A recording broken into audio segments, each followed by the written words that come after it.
And here's the irony is that you've heard the phrase, there's no energy transition without energy security. If we slow the path down to energy security because of long timelines to get jobs started, then you're actually slowing the path to energy transition. I was just thinking as Craig was talking about the difference between the words should and could, how long should these things take? How long could these things take? What are the compromises that we're willing to make? A good construction worker makes six figures. Somehow we are still a country that prioritizes college over the trades.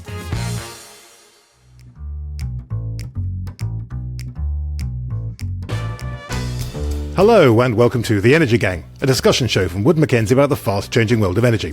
I'm at Crooks, and on this show we're going to be talking about how big things get done. I think everyone who's interested in energy will know that it's very, very difficult to get new infrastructure built. It's particularly difficult to get it built on time and on budget. And that may be true most of all in the US, but really it's a problem in all developed countries, and in many middle and lower-income countries too. To talk about that, I am joined again by our good friend Melissa Lott. Melissa is a partner for energy at Microsoft. Hello, Melissa. How are you? I'm great. It's early here on the West Coast while we're recording, and the sun is coming up to my right, and I can hear the birds chirping. So that's a pretty good morning start, Very I will nice. say. So that is beautiful lovely. Morning. Yeah, it is not so early here in New York. Already the sun is up and it's getting hot. I think they're talking about temperatures peaking at 101 degrees F, about 39 degrees Celsius today. An issue I think we're going to be talking about a little bit during the course of this show, because it's certainly relevant to the question of getting infrastructure built. But yeah, so we're really living it right now. And of course, as always with you, Melissa, we have to tell people about your usual disclaimer. Anything you say on this show is your own personal opinion and not an official statement from Microsoft. So, as I was saying, we want to talk about how big things get done. And it's a great pleasure to welcome someone to the show who is facing those critical issues to do with construction, infrastructure development every day of his life. He's Craig Albert, who is the President and Chief Operating Officer at Bechtel Corporation. Hello, Craig. Welcome to the show. Yeah, thank you very much. Good morning. Nice to see you both.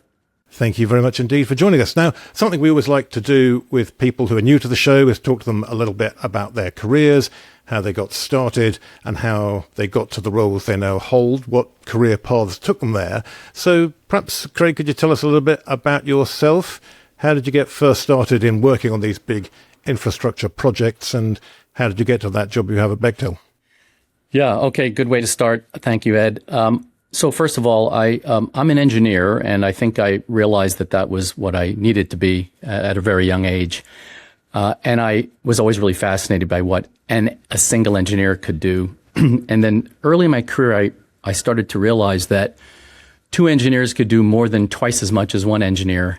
And the math sort of continues. And I got really fascinated by what could 1,000 engineers do together, and what kind of scale and what's possible. And so I was always really fascinated by that. And about 8 or 10 years into my career, I met Bechtel. Working together on a job. And as I got to know Bechtel, I kind of thought, yeah, that's what I want to do, what they do, building really, really big things that really matter, that serve an important need for the public, for industry, and they can do it anywhere, any size, anywhere. And I just sort of fell in love with that.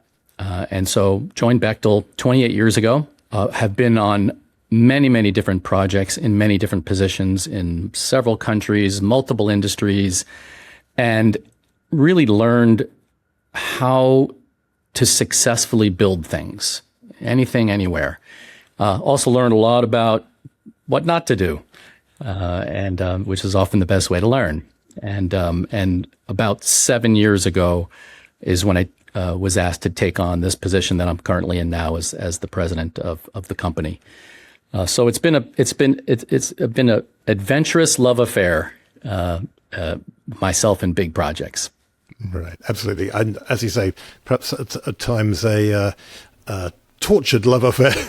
we can get into some of the issues, as you say, around that and some of the lessons about what not to do. I think was going to be a really important part of our conversation today. Perhaps you could tell us a little bit more about Bechtel as well. As I say, I think a lot of people will have heard of the company. People know the name. I think of you as, it's an EPC company, right? Engineering, procurement, and construction. What exactly do you do? What is the role that Bechtel plays when a big project is getting built? So first, I would just say, for those that don't know Bechtel, the people in the general public may not have heard of Bechtel because we don't usually deal directly with consumers in the retail market. Our customers are big industrial players, and we are an engineer and a builder, and we build really large things that only very few companies would even consider taking on. We are 128 years old. It's a really unique company. We can take on things that maybe publicly traded companies can't. We don't worry about quarter to quarter results. We really play the long game. So it gives us a lot of really good bandwidth and opportunity to get involved in a lot of different things. EPC, engineering, procurement, construction. So for anything to be built, engineering and procurement and construction have to be integrated. Has to be.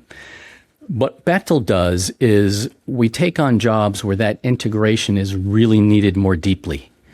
The really big jobs, really complex or require significant speed or really big quality challenges. When the jobs get hard, the integration of those three things becomes more critical. So give us some examples then. What are the kinds of projects that Bechtel's worked on, or what are the perhaps even specific projects? Are there examples of big bits of infrastructure that you have worked on that people might have heard of?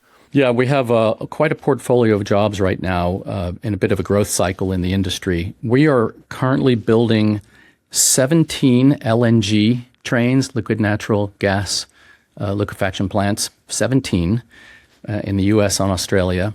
That's 85 million tons per annum. We have 5 major solar projects going on in the U.S., including the first gigawatt size solar job in Indiana. We have a AP1000 nuclear plant that we're underway now in Poland. We're building TerraPower's Natrium Advanced Reactor project in Wyoming. We're working on the first utility-scale light water small modular reactor with the GE technology for Tennessee Valley Authority in Tennessee. We've got 2 really big semiconductor manufacturing plants underway now for Intel and Micron, which was just recently announced. That'll be in New York. Copper concentrators in South America and Australia. We're building an airport in Riyadh, Saudi Arabia, and an airport in Perth, Australia. A lot of big jobs, so Ed. A lot of stuff indeed, right. Yeah, that's a very impressive list. And so certainly, as I say, if anyone knows about the challenges in getting those projects built and the obstacles and issues that you face, that's going to be you. I think so. Yeah, fantastic. Excellent. Well, let's get into that discussion then. So, I mean, as I say, I think it's fairly sort of broadly accepted, I think probably across the political spectrum, probably in different countries around the world, that we have a problem with infrastructure, as I say, particularly I think in developed countries. It seems to be conventional wisdom now that we have made it too hard to build anything, and that is leading to real problems in terms of economic growth, in terms of meeting energy demand, perhaps particularly in the context of AI-driven increases in electricity demand, and it's made it too difficult to make progress with decarbonisation, because if the transition to lower carbon energy is anything, it's a massive program of investment in new infrastructure. If you can't build that, you can't build a low carbon energy system. So, I mean, perhaps before we start thinking about some of the specifics and some of the potential solutions, would you agree with that general statement, Craig? I mean, do you think, is it broadly true that it's too hard to get stuff built? Yeah, I mean, I do agree with that. Too hard, maybe not the word too, but certainly much harder than it should be, and I think that is an issue. I do want to say, maybe a point that I don't hear very often. One of the reasons it's so challenging in the U.S. in particular and other developed countries, it's actually a positive reason before I go to constructive thoughts. The positive thoughts are, doing work in the U.S., everybody has a voice. Every interest group has a voice. And when jobs were planned in the U.S., there's a lot of thought given to the ecosystem around that project, the environment, safety, community. And that's not bad. And it probably grew on us a little bit, but there are some real positive intended things by the difficulty of getting things done because you want them to be done well. The challenge, as you pointed out, is the timeline, the permitting timeline, the policy instability, the resource constraints make it really, really difficult. And there's a lot of very significant implications that actually undermine the progress that we're trying to make. And if I could expand, the implications are if it's really hard and takes a long time to permit, it raises the cost to develop the job. It defers when you get to revenue service. It increases financing costs. It reduces the percentage that the job's actually going to go forward, and it hurts investability. And here's the irony is that you've heard the phrase, there's no energy transition without energy security. If we slow the path down to energy security because of long timelines to get jobs started, then you're actually slowing the path to energy transition. And that's sort of the irony that I think a lot of people would be good for them to understand. Right. So, Melissa, I know this is an issue that you and I have talked about many times. What's your take on this broad question of, is it too hard to get infrastructure projects built?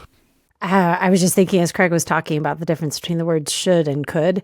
So, it's how long should these things take? How long could these things take? And to your point, what are the compromises that we're willing to make? So around everyone having a voice, we've talked many times, Ed, and how big things get done. It's a book that we've talked about before. And then also the speed of trust is something we've talked about, and how nothing moves faster than the speed of trust. And so by having voices involved, you have a lot of positives that help projects move forward. The uncertainty in a construction timeline, the uncertainty in when I can muster up, Craig, I'm sure you don't have this off the top of your head, but do you have a single project that is less than 100 folks on site if you're building an airport? That's thousands of people who are involved. And so when you have to marshal up that type of resources, there needs to be some path to understanding some certainty around the timeframes. And I will say, full disclosure, I went to school with a lot of civil engineers. I was rogue. I was mechanical and chemical, but a number of them have worked for Bechtel for decades, and they talk about these huge projects they're undergoing and the small town of people who are working on it in the offices and on the ground. And when you're talking about infrastructure projects that are that big, whether it's an AP1000, a huge solar project, an airport I heard you mention, and man, the nerd in me wants to know more about how that kind of a project works. But there has to be a path forward to saying, once we've made a decision, we being a collective statement, once we've made a decision to build this, how do we actually move forward intentionally, productively, making sure that we're adapting when we need to, but also never losing our North Star in it. And so the idea of, should it take this long? How short of a time frame could it take while still respecting and incorporating and keeping all of these good pieces that you just outlined, Craig? That's where my brain is going, Ed. I think we all can give examples of projects where this could have taken a lot less time if we had not had these missteps. And so that issue you raised, I think, is a really interesting one about kind of taking a decision and then sticking to it. Is that your point? That, as you say, if once we as a society, involving everyone who is relevant and taking into account all the relevant considerations in terms of the environment, the economy, local communities, etc., once you've said, yes, we're going to do this, then you should be able to just go ahead and do it without unpicking that decision, constantly revisiting it, challenging it, overturning it again and again and again. Is that your point? So when I'm thinking about your question, Ed, I'm thinking about, I wish I had one of my lawyer friends here to talk about NEPA, this process we have at the federal level in the U.S. that we've talked about on the show. NEPA, the footnote we should always drop in, the National Environmental Policy Act, which is the kind of governing framework legislation in the United States for all infrastructure approvals, among other things. And within that, what is the point of it? Let's take a look at projects, understand the impacts of it, understand what pathways we have to mitigate those impacts, and make a choice. Now, the choice is not part of NEPA. NEPA is the process of actually identifying the impacts and identifying the different possible scenarios that you can move forward in. But I'll say it's a near universal piece of feedback I get from, the folks who are coordinating the big NEPA projects and those processes, where they're like, man, uncertainty about timelines. Like, how fast is it going to happen? When do we do certain things? When is it done? When have we finished that process?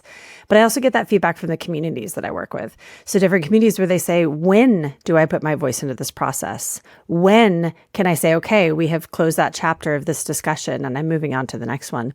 That uncertainty is certainly significant, and it affects big projects. And we see those effects amplified across big projects.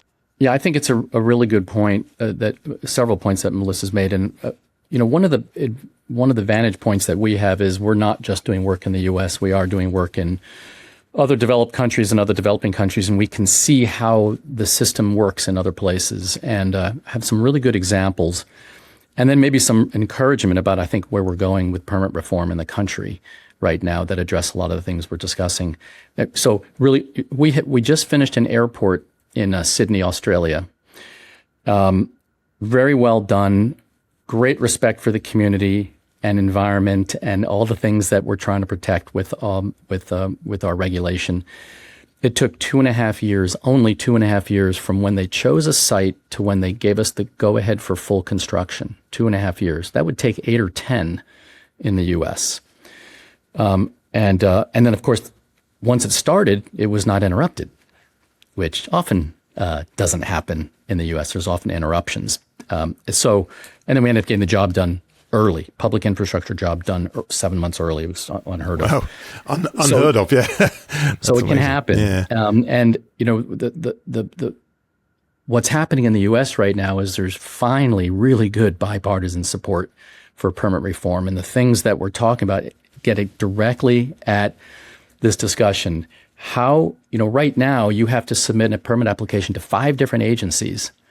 And 5 different agencies are all evaluating the same things. So there's got to be a way to streamline, get rid of the redundancy. That's part of what the permit reform is about. There are no deadlines or consequences on an agency not issuing their conclusion. They can just drift. So there has to be deadlines. Other countries that do this have deadlines. Industry lives with deadlines. Regulators have to live with deadlines. So there's a few really specific things like that that can just make a huge difference in this challenge that we're talking about. Yeah, that's really fascinating. And actually, I want to just dig into that point about international comparisons, because people talk about China a lot, and they say, oh, they build all this high-speed rail so quickly, or they build in these new nuclear plants so quickly. Fine. The United States is never going to be China in terms of its political system. European countries are not going to do that. So China is probably not a great comparison. What I am interested in, though, is the question of whether the United States is noticeably worse in terms of these issues than other developed countries in, if you like, the West. And it does seem like if you look at, certainly in my home country, the United Kingdom, there are terrible horror stories about how long many big infrastructure projects have taken. If you look at high-speed rail there, or some of the new nuclear plants that they've been building, that's been true in France, in other European countries as well. It does seem to be a general problem around the world in many different countries. But question then, is there something which is specifically kind of unique to the United States, something about the American system that makes these problems particularly bad here? I think we have to recognize that the intentions of the regulations in the U.S. that take long are really good intentions, and I think they do lead to better quality projects in the end. It's just that it's overly penalizing industry, and it might be causing us to suboptimize. We have to find a way to take the really well-intended regulations and streamline them. We compete with China in a lot of places around the world. And when the playing field is level, we can beat them. And in the Balkans, in Eastern Europe, in the Balkans, we go head to head with the Chinese on building motorways. And when we have to play by the same rules and use the same supply chains and resources, and they're not allowed to bring people from China to execute work in Serbia, and they do it the way we do it, we win. We're actually more productive, better quality, and safer, and deliver a better product. So we have to find a way to level the playing field with the things that are other than the actual project execution. If we can get it to where project execution is the only way we're competing, we can win. Right. Because I was going to ask then, we've been talking quite a lot then about sort of political, regulatory, legal systems. Are there other issues that in Western countries make it hard to develop large infrastructure projects? Is it about the supply chain you just mentioned? Is it about the workforce? Is it about skills and capabilities, capacity in the industry, capacity in the EPC industry, for instance, that makes it hard to get this stuff done? Or from what you're saying, is it really those political and legal regulatory issues that are at the heart of it? My opinion is that the legal and regulation challenges are the primary contributor, but not the only contributor. So I got a couple of different thoughts when I'm listening to you, Craig, and I want to make sure that I'm not building a 7-layer cake in my brain, and that's not how you're outlining it. But it's like when we look at the challenges of big projects, you're saying the regulations, the permitting, the policy environment is a primary challenge. It is very significant. But then, and this is why it's a cake in my head, so spoiler, that's what it is. On top of that, we have, and I know we've talked about these aspects on the show, Ed, around supply chains and workforce challenges, which as an aside, in prepping for this show, I ran across y'all's, Next Generation Builders program for high school girls in Ohio. So I'll can't build it. So that's really fun, but I'll park that for a minute. But when we go to the next layers, I'm hearing that there are more things that are shifting and changing in the environment, and there's certain things you can do that add additional challenges to it. There's certain things you can do, so you can start skidding up stuff in one country. You can start putting together something over here and then ship it versus shipping parts or pieces or constructing it over here. But there really are all of these challenges are piling up on top of each other, and they all contribute just to lesser or more degrees. Am I building that right in my mental image of what you're trying to outline? I think so. I think you are. Okay. I think that there's no layer in the cake that can't be improved, and there's actions we're taking to improve every one of them. But fundamentally, the word disadvantages, we'll have to call it a disadvantage. That labor costs more, but you really wouldn't want it any other way, because we have standards for how we treat people in the workplace.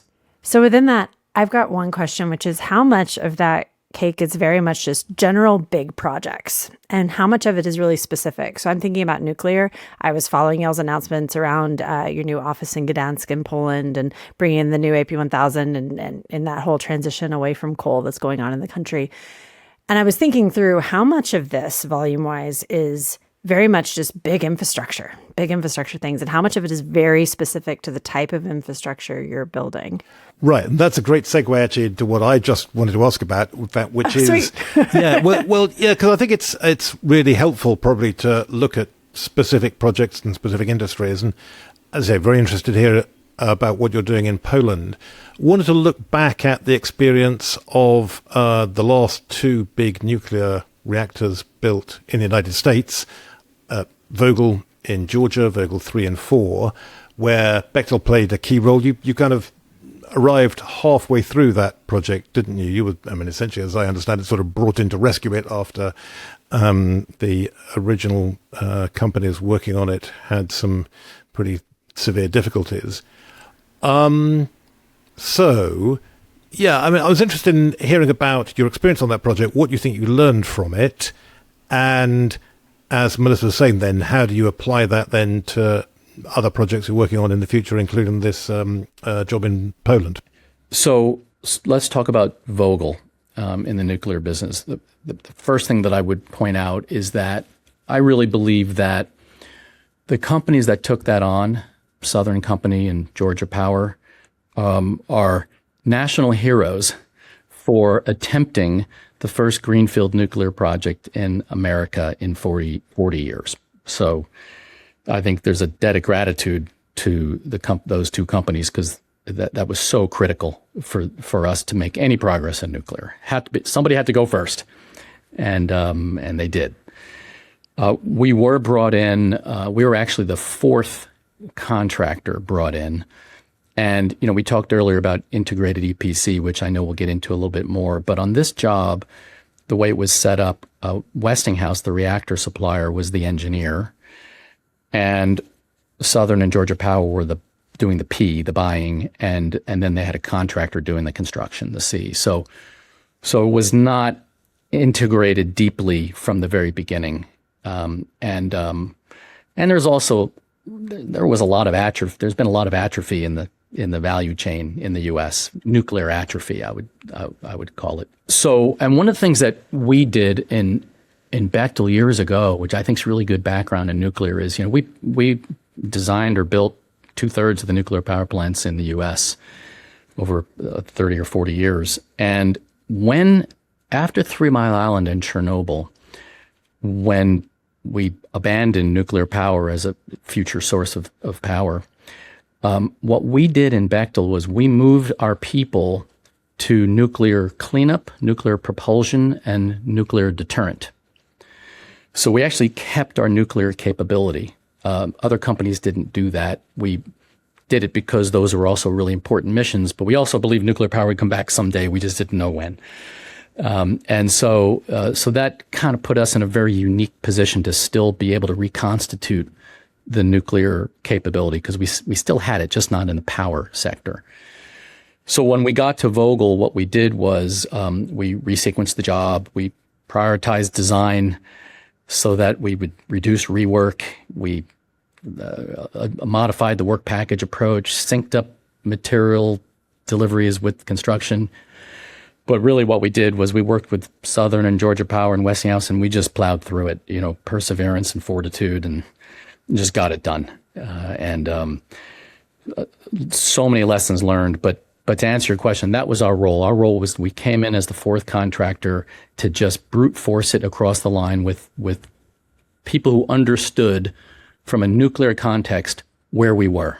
Yeah, so as you say, then, the nuclear supply chain in the United States had really atrophied over 3 decades and more. You had to acquire a lot of expertise and knowledge as you were working on it to get that project over the line, as you say, to get those 2 reactors completed. As you say, you acquired a lot of knowledge that way. I know it was said there was a factoid that was flying around, often quoted, that even just the knowledge you'd acquired on completing Vogel 3 then was very useful for Vogel 4, such that the costs of Vogel 4 were about 30% lower than for Vogel 3. Is that correct? That, as I say, I've seen people make that claim. Yes, that is accurate. Unit 4 was 30% faster, and that would translate directly into cost than Unit 3. And keep in mind, that's construction only. And so you can imagine, if you take all the EPC lessons, what would that mean for another unit after Unit 4 at Vogel? It's actually quite encouraging to get 30% just in construction alone, just on construction productivity, without ever having an opportunity to adjust the engineering procurement aspects of Unit 4. So it's pretty encouraging. What it did for us in the industry was, a lot of people, I totally understand the blowout of Vogel and how that might discourage people from wanting to go into nuclear. It could be portrayed as a failure. That is not how we look at it in the industry. We look at it as an argument for what's possible, as opposed to an argument against. If you do it right, if you really take the lessons deeply into consideration, and I'd be happy to go over some of the key lessons. But yeah, we do actually. I'd be interested to hear them. I'm sure Melissa would be as well. Tell us what you think the key lessons were. Yeah. Okay. So the first one gets back to how we started this entire podcast, and that is, what's an EPC? And I mentioned that E and P and C always have to be integrated to build anything. What it means for Bechtel is EPC means we are the principal designer, the principal buyer, and the principal builder. And with competent people, single company, integrated platform, tools that use the same data in each of those 3 phases, E and P and C, and you optimize your execution for the total cost. Your engineering to buy the right things and to build efficiently. And it's all very, very deeply integrated. And that was the key number one lesson of Vogel, is that it was not an integrated EPC from the beginning where you had one competent builder who could do all three things doing all three things. And I know we'll get into some other industries later of where we have proof points and precedents of how that works. But that was the number one lesson. Set the requirements early in a really informed way for how it'll impact engineering and procurement and construction, and design for field productivity and minimization of rework. So that's all that big lesson number one. And just a couple more I'll mention. You really have to invest in training early. And we partner with the trades. I mean, NABTU, North American Building Trades Union, they're like us. We're partners, a deep partnership, and they're a fantastic partner. And you have to invest really early in understanding your labor challenge. And you can't just stumble into it. You have to understand what labor can do, what assistance is needed, what kind of training needs to be done. You have to invest. You have to get out to the colleges and the high schools, and you just have to be. You can't underinvest in the human side of building these jobs, and you just can't wait and react. Same for the supply chain. You have to invest much earlier. You have to understand what your supply chain is capable of. You can have a great design, but if the supply chain can't deliver it, it's not a great design. And so much greater insight into the supply chain. And those are some of the key high-level lessons. Right. So what I wonder is, do those lessons then get forgotten? So what I mean is, you've had this fantastic amount of learning by doing, you've developed all this capability in the workforce and in the supply chain, you've driven down the costs such that Vogel 4 cost a lot less than Vogel 3. Presumably the right thing to do at that point would have been to go on to build Vogel 5 and 6 and 7 and 8 or other similar plants wherever they might have been, to take advantage of all that capability you've built up. If you don't immediately move on to new projects, how big of a risk is there that that whole supply chain and everything just atrophies again? The workforce goes off, people take other jobs doing different things and so on. And so all that, all those gains you made, all those benefits you acquired from doing the hard work at Vogel don't get carried through into the future. Yeah. So this starts to get back to the point that Melissa mentioned. A lot of the lessons I just described are actually not unique to just nuclear. These lessons of integrated EPC have been learned in the LNG market, in the combined cycle power market, in airports, in metro systems. Integrated EPC is typically, poor integration is typically the cause of project blowouts, and good integration is usually the cause of a success. Where nuclear is unique is it's a different language. The quality requirements are unique. The way you trace materials is unique. And so there are additional requirements in nuclear, and you don't want it to atrophy again. But I just want to make sure folks understand that the bigger issue here is just good old-fashioned pure execution. And it's not just a nuclear issue. In the nuclear world, we have such an opportunity now to reverse the atrophy, reconstitute it, and hopefully, if we're successful, it doesn't happen again, not in my lifetime. Right. And so you're working on this one other project in Poland then, and there's the expectation, hope that there'll be more AP1000s built in the US. I know we've had quite a few, we've had some statements about that from the administration, or the administration's keen to press ahead with new nuclear construction. Doesn't seem to have been that much actual activity so far, and not so many contracts being signed. What's your sense of how that's going? I wish it were going more quickly, but things are happening. And I think I mentioned Natrium That's not an AP1000, but it's an advanced reactor, and we're building we are in construction in Wyoming. And sorry, I forget. So which one is that then? That's one of the. That's kind of the new advanced reactors. That's the TerraPower project that Bill Gates is the principal investor in, and it's sodium cooled reactors, and they got their NRC license, which is a huge to construct, which is a huge accomplishment. It's the first advanced reactor or SMR construction license, and that's just a few months ago. So quiet progress, but definitely progress. And I'm aware of some of the larger nuclear utilities in the country that are seriously evaluating AP1000 deployments and lining up their investors and regulators and soliciting information from industry. And so things are happening, and I do believe that it'll happen in the same way Vogel hopefully inspires someone to go second. Somebody who goes second will inspire someone to go third, fourth, and fifth a lot more quickly. Yeah, so just to baseline some of this, one thing I just wanted to review for folks who didn't follow or live Vogel very closely, in terms of the overall time frame, I mean, it was a 14-year process, roughly.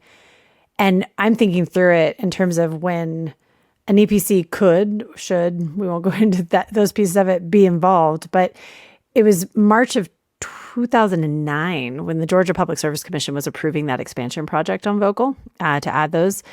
I think the first nuclear concrete was poured in 2013, so roughly 4 years later. And then it was roughly 4 years later when y'all got involved, Craig. So it was 2017 when y'all were stepping in. And then fast forward, it was in the spring of 2023 when Unit 3 came on. And I think Unit 4 followed roughly, was it 9-10 months later? Something like that. Yeah.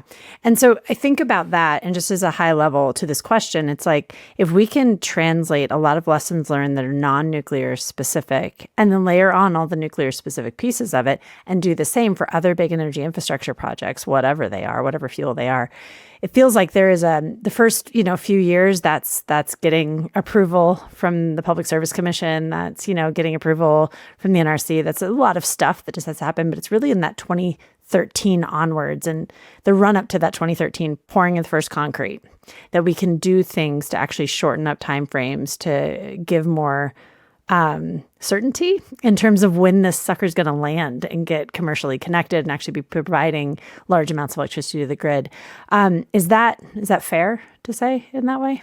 Yes, I think that I can't think of any of the periods from 9 to 13, 13 to 17, and 17 to 23 that didn't have significant speed up opportunities. Every aspect.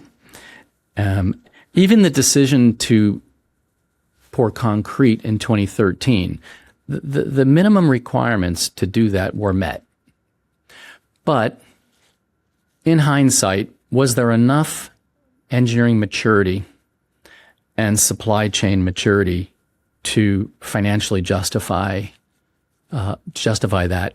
Hindsight would say we should have waited. At the time, I might have done the exact same thing if I were there when that was happening.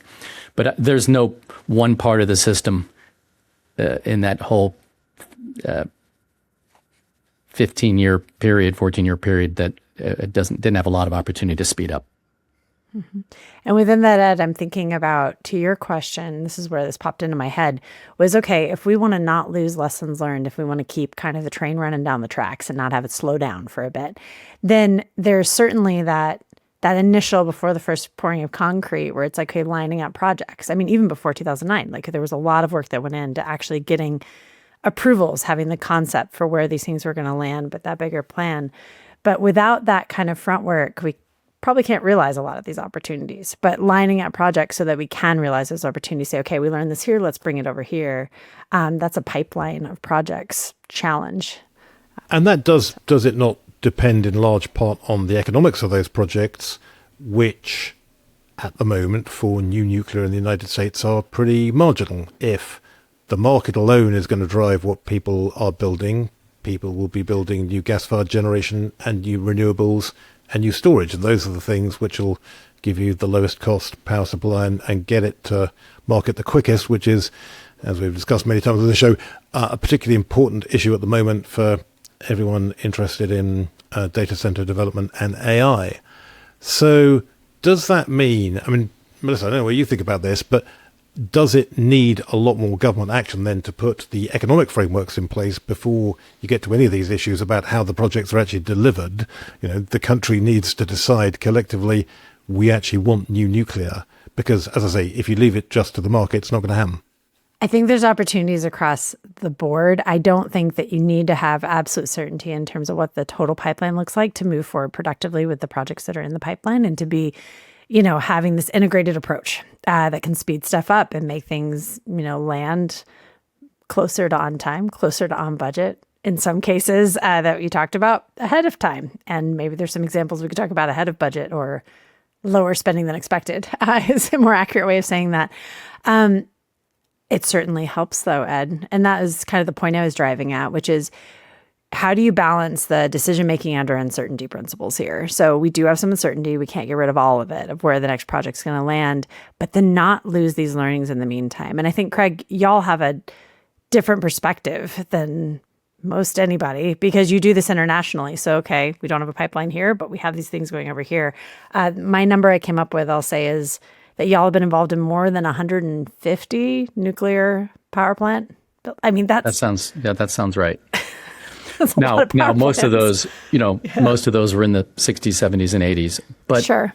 But since the 80s, there have been, in the U.S., there have been a few completions, jobs that were paused after 3 Mile Island got continued and completed, and we're the ones that did all of those. They were in the 90s and the early 2000s and even the teens. Watts Bar, Browns Ferry, we did finish those nuclear jobs.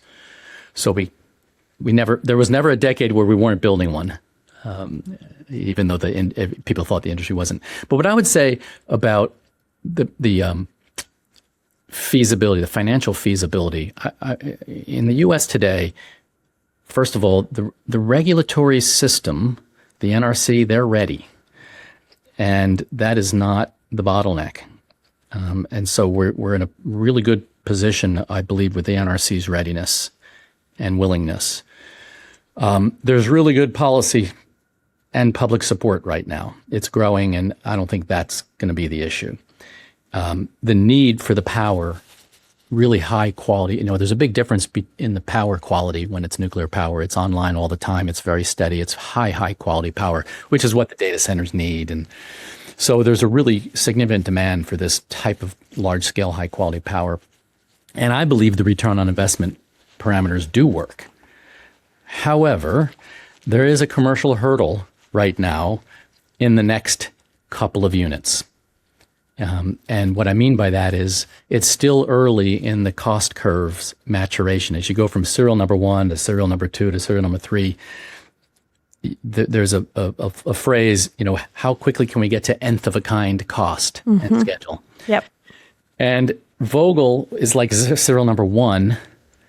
And so there's still cost overrun risk that has to be dealt with.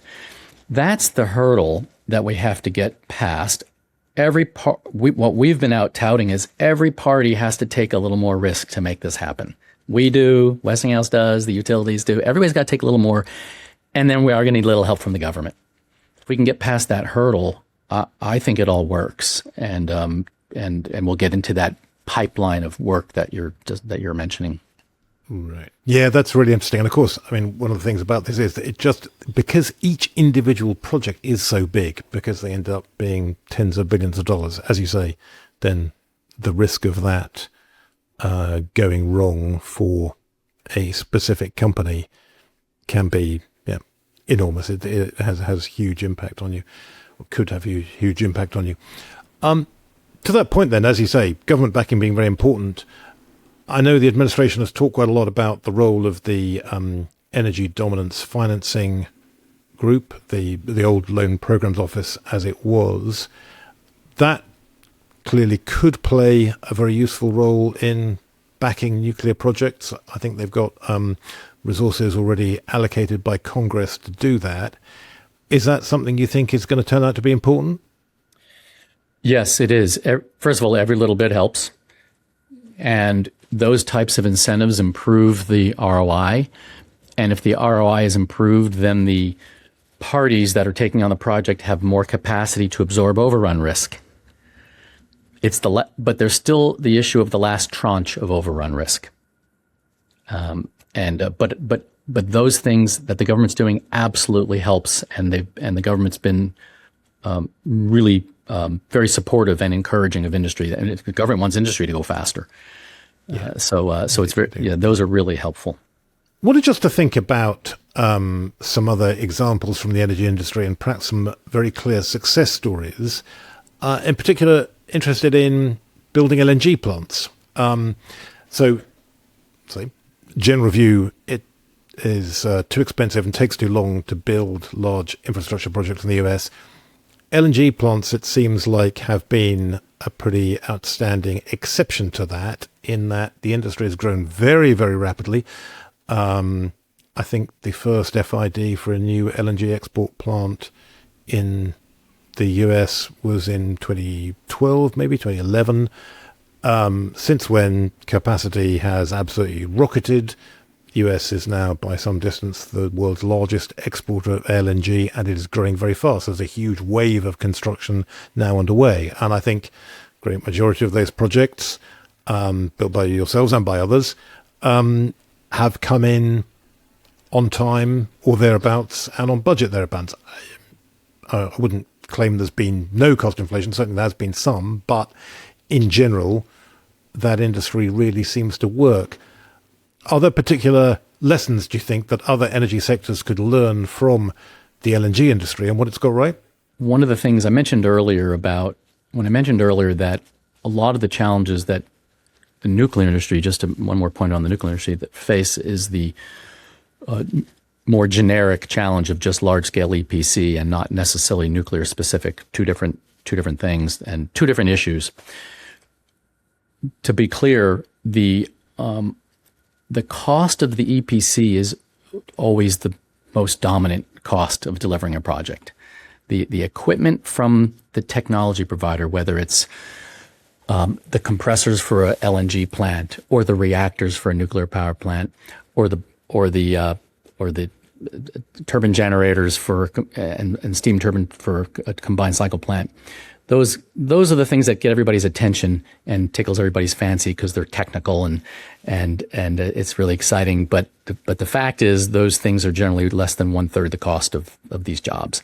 And the cost is in the EPC, and that's where all the people are, and that's where the costs are. And what we learned in LNG, it's not only their lessons, it's the model, and it's the model that we're touting, because it's a fantastic example. We've delivered 32 trains that are operating today that we delivered this century since the early 2000s, mid 2000 knots. 32 trains, 120 million tons per annum. It's 1/3 of the world's capacity, over half of the U.S.'s export capacity, and it was all on schedule and all within budget, 100%, every one of them. We didn't have any that didn't achieve the contract schedule. But you got to trace the roots of that back earlier to before the turn of the century, when somebody was doing them first. And there was overrun risk, and there were things to be learned. And so the LNG industry went through what the nuclear industry needs to go through. And the LNG industry is what sort of puts the North Star of what's possible. Like, this can be done. And we're now we just turned over 6 Corpus trains, Corpus Christi trains for Cheniere, 6 trains in the past year. And every one of them was breaking new records of time to market. And we're still breaking records at 32, 17 and up. We have 49 trains between done and doing. So there's a lot of encouragement there, and these are capital intensive jobs, compressed timelines. They require deep integration of ENP&C. We're doing heavy digital delivery. The way we carry lessons and teams forward from unit to unit is very systematic and deliberate. And it is absolutely the North Star for nuclear. And that's how we're approaching it. That's really interesting. And so then basically volume is crucial then, is it? It's being able to do essentially the same project or very similar projects over and over and over again, as you say, to get to that point where you're at kind of nth of a kind, where the one you're going to do, the n plus 1, the n plus 2 are very much like the n, which was like the n minus 1 and the n minus 2, that these are, just things that are completely repeatable and standardized. Yeah, no, that's exactly right. The engineering is done to optimize construction. The data is integrated between E and P and C. The tools talk to each other. We just take the risk of rework out of the system. Another thing that we do in LNG, which is a really good lesson for nuclear, is we've done it so well now that when we see an LNG job, we see like a organism, and our job is to debottleneck it. It's like an assembly line almost, and our job is to debottleneck it. So every single time we find a bottleneck in the process, we take control of that bottleneck. So, for example, we fabricate our own pipe now. Pipe is the critical path of these jobs. We kept running into problems with pipe suppliers, so we decided to make our own pipe. We're constantly debottlenecking, and that's a great lesson in nuclear as we mature. When you talk about a train with LNG, so that's what is it? It's an independent liquefaction unit and purification unit, right? So taking that natural gas and making it into LNG, right? So when we talk about trains, that is not small. That's a big one. So I just wanted to flag that. These are $10 and $15 billion contracts. These are huge for one things, train, so. that would be, or for a few 3-train plant, you're in the 15 billion range. Yeah. Gotcha. Yeah. Yeah. But then the second thing is I've got two things that I know this came up when we were talking before the show a little bit and when you and Ed were talking, but I also want to come back to like the workforce piece of this. So when you're able to go from LNG to LNG to LNG to LNG with the same or very similar workforce, you got a lot of folks who carry through them, you carry the lessons through really similarly. So I've got two pieces that I'm thinking through, which is how much of this can be transferred to other projects, other energy projects, back to what we were discussing earlier. But the second thing is, the workforce is not infinite. And so, when do you start hitting on those really uncomfortable places where you say, I've got a good lesson learned. I don't have the person to help me translate it to this next project if I want to spend into that. Yeah, it's definitely that is definitely a factor, Melissa. We have a phrase in our company that we're paced by the capacity of our talent, and we can't take on something we don't have the capacity to perform, and we are turning work away. To this day, we are turning work away because of this. But we won't take something on if we don't have when we do our planning, we actually think through from the designers to the craft professionals to the startup engineers. We're thinking, who are these people? Where are they coming from? By name to a large degree, and at what pace can we onboard new people? At one time we were doing one LNG plant only, and then we went to 2 at a time, and then 3 at a time, and now we're doing 6 different plants at a time by growing capacity. So we are doing that, but you have to be really mindful of your ability, and because the worst thing you can do for an industry is have a big failure on a job that sends a wave of no confidence into the industry. It's really tough to recover from. A big failure in the sense of what you mean, being cost and schedule blowout. Cost everything. Yeah, got it. Yeah. Well, my brain, I've got another question, but my mind goes to, if you don't do that, you lose trust, you lose confidence, and everything becomes a problem. So it's a very intentional investment there. But around this, you also mentioned pipes. I have to ask. So I live in Transformers world a lot of my life and other pieces. And so when you think about the things that are getting in your way of delivering on time, on budget, okay, so you got pipes and you said, you know what, we're going to do it. We're going to pull that in closer. What are the other things top of mind for you as you look at I'm focused on the energy portfolio, obviously, but like what pieces of that puzzle, is it pipes across the board or is it other things that you're like, we may have to pull this one in closer too? to get the job done. Yeah, we do it all the time. It's actually one of the most fun parts of my job because Bechtel has the capacity. We have the strength to do it when we see it needs to be done. It's actually started a long time ago. We basically fabricate our own pipe, big spools, and it not only did it de-risk the supply chain for us, but it allowed us to speed up the process of fabricating pipe. It's a very, engineering feeds the requirements and then the fabricator gives information to construction, and there were a lot of handoffs. So by taking control of the supply chain, we also sped up the EPC process, and we basically moved pipe off the critical path. Like it's no longer the critical path of our work. It's amazing. We did it with steel just 3 years ago. We replicated our pipe strategy with structural steel. So now we fabricate our own steel. We get the steel from the mills, but then we fabricate the part that takes long. We do that ourselves now.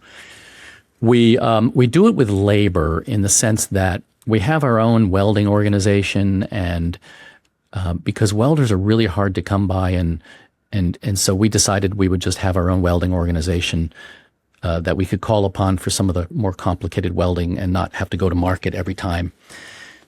So we do it with people. We build our own LNG tanks, and we used to rely on other contractors to do it, but it got to the critical path, and it replaced pipe on the critical path. So we started doing the tanks ourselves, and so that's sort of a Bechtel way of doing things. We call it vertical integration. Vertically integrate to get control. Sure, and pick the pieces on that. And am I right? I think Ed, you flagged this that Bechtel, this primary source of steel, is it from the UAE? Did I remember that right? Yeah, overall? that's right. I'm thinking about your world, Ed, dynamics around that and just how that plays in, but I'll leave that one for the moment. Yep, go ahead, Craig, sorry. Oh, no, I was just going to say, yeah, UAE is where we made an investment. We source a lot of steel in the U.S., and we do a lot of work with the steel fabricators in the U.S. to better integrate with our engineering, but we don't have a asset in the U.S. that we own and control in that way. Yep, understood. Yeah, and so when you talk about repeatable projects in energy, I guess the same is true with solar and wind, right? That those projects are being built over and over and over again in very similar ways, and that's been a crucial factor in contributing to being able to drive down costs for solar and wind power around the world. Is that right? Yeah, it's more right than what a lot of people would think. Actually, solar. In the sense there's, sorry, go on. What do you mean by that? In the sense that people think it's simpler, and maybe these things don't apply, but that is not the case at all. I always like to tell people, if the work is technically simpler, then you have a higher expectation for how well it can be done, and then everybody's trying to do it as best as they possibly can, and competition kicks in, and the definition of world class is just different, but it's still, the phenomena is still there. The solar has all the same matters. The permitting is the biggest cost driver, and getting connected to the grid is a big cost driver. But then once you get those things done, then it all comes back down to EPC again, and how efficiently you can build. With the 5 jobs that we have in the U.S., we took an industry that it was doing like maybe 2,000 or 3,000 panels a day erected, and we are up at 15,000 panels per day in Indiana. 15,000 panels per day. I had a conversation with the one of the CEOs of the panel suppliers, and they couldn't believe. They didn't even imagine that their own product could be installed that quickly, and it's because we're using drones and machine-controlled feedback and automated piling, but digital execution, integrated EPC. It's happening in solar, and we're bringing the cost curve down and the scale of gigawatt scale now. It was the vision of solar was to get to this scale, and we're kind of there, and it doesn't get as much attention in the country today, but we're doing all of everything. Yeah, no, that's fascinating. And because, as I understand it, as the cost of the panels has come down and down and down, all those other things, everything to do with construction, balance of plant, grid connections, guess the racks that the panels are mounted on, all that stuff becomes relatively more significant, relatively more important to the overall economics of the project, and therefore something that it really makes sense to focus on. And actually, if you look at kind of all-in system costs of construction of solar in the United States compared to other parts of the world, it's still relatively high, right? The United States is one of the absolutely highest cost locations for solar construction. And so everything you can do to bring that down, I say not through working on the panels, but through working on everything else, is going to be really important. Yeah, that's right. We're going to have to embrace automation. Right. So I see we're getting a bit short of time. So I must get to the issue then, which I'm particularly interested in, about what could be done better kind of at a social and political level to expedite these projects.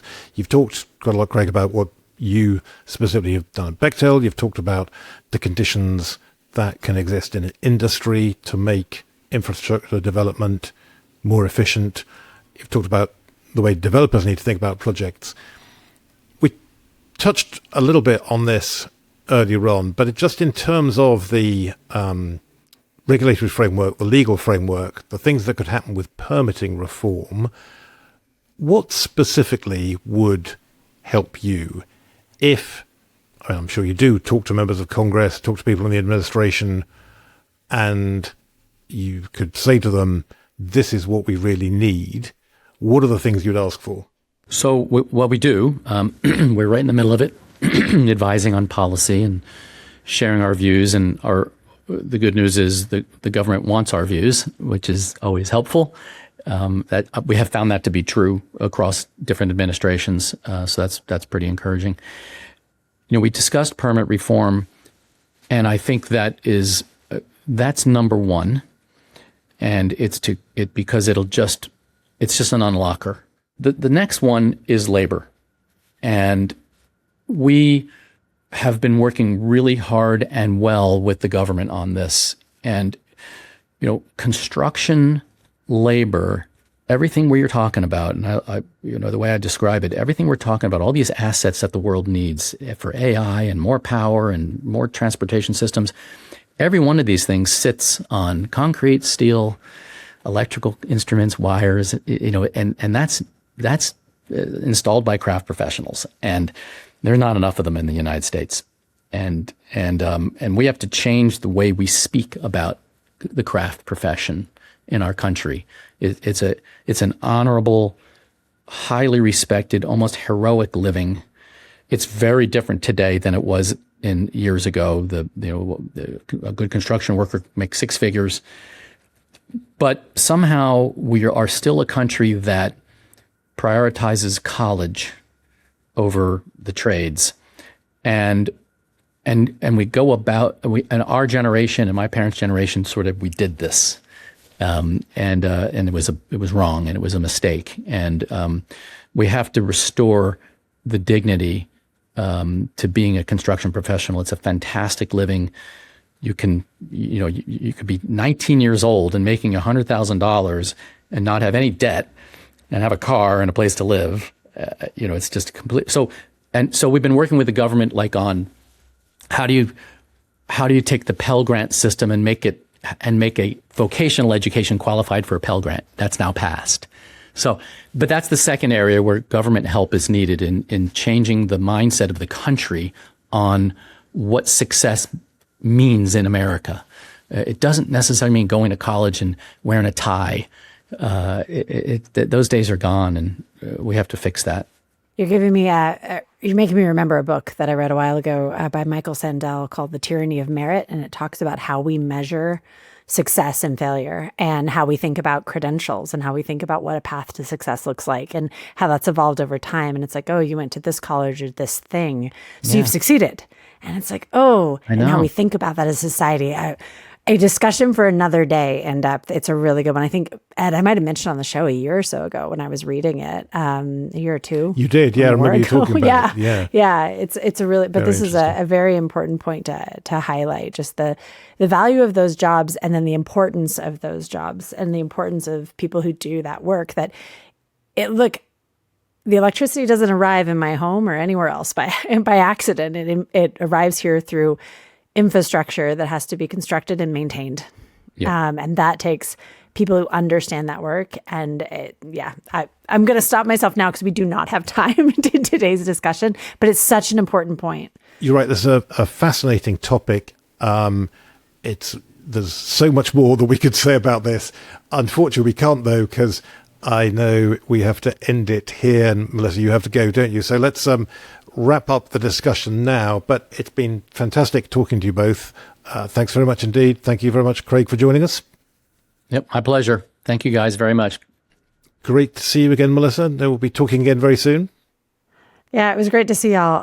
Craig, Ed, I really enjoyed this discussion. I've got so many notes written down of follow-ups I have and things, rabbit holes I want to go down. So it's signal of a great conversation. Appreciate it. I do agree. I feel like we've only scratched the surface, but plenty more discussions to be had on this topic. And certainly it's been fantastic hearing your perspective, Craig. I've learned so much from this discussion just that we've had right now. Many thanks to our producer, Molly Merwin, and above all, as ever, many thanks to all of you for listening and watching. We really value your feedback. Please do keep it coming. Send us a message, leave a comment, and we'll be back very soon with all the latest news and views on the future of energy. Until then, goodbye.